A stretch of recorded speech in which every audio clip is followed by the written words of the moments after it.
humans, but simply a means to an end.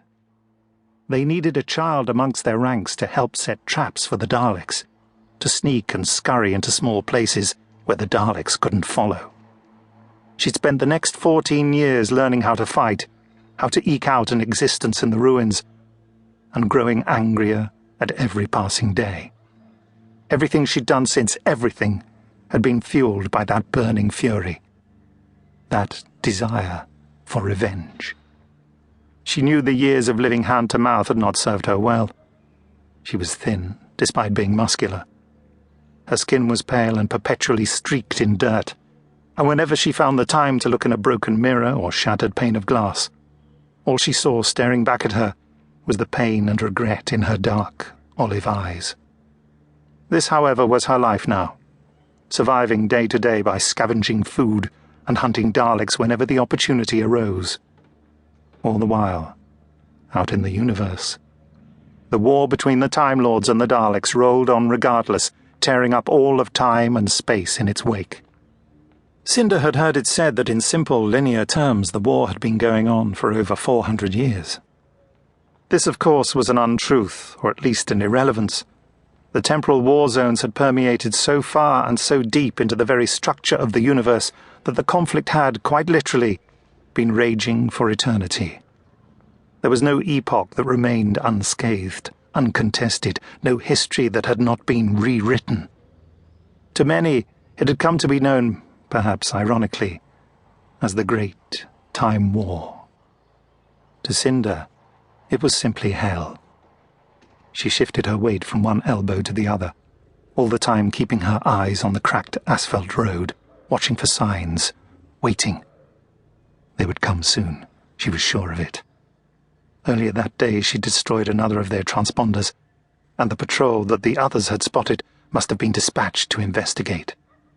The Daleks were nothing if not predictable.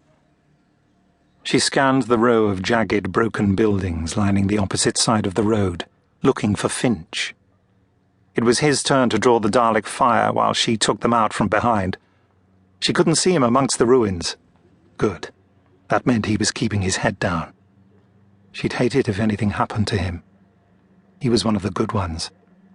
She might even go as far as calling him a friend. The fronts of the shattered buildings all along the roadside were blackened and splintered, the result of both the Dalek energy rays and the incendiary bombs used by the human defense forces as they tried to hold the invaders at bay. Ultimately, they'd failed in the face of overwhelming odds and an unflinching, uncaring enemy. The Daleks were utterly relentless, and within days the entire planet had been reduced to a smouldering ruin. Cinder could barely remember a time before the Daleks had come to Moldox. She had vague, impressionistic memories of gleaming spires and sprawling cities, of wild forests and skies overflowing with scudding transport ships. Here in the Tantalus Spiral, humans had achieved their zenith, colonizing a vast corkscrew of worlds surrounding an immense, ghostly structure in space. The Tantalus Eye. It glared down at her now, balefully studying the events unfolding below. It must have borne witness to some horrors in the last decade and a half, she considered. Moldox had once been majestic, but now it was nothing but a dying world, miserably clinging on to the last vestiges of life. There was a noise from the road below. Cinder pressed herself even deeper into the dirt and scrabbled forward a few inches, peering over the lip of the escarpment in order to see a little further along the road. The strap of her backpack was digging uncomfortably into her shoulder, but she ignored it. The Daleks were finally coming, just as she'd anticipated. Her pulse quickened. She squinted, trying to discern their numbers. She could make out 5 distinct shapes, although her heart sank as they drew closer, and her view of them resolved. Only one of them was a Dalek, hovering at the back of a small group, as if herding the others on.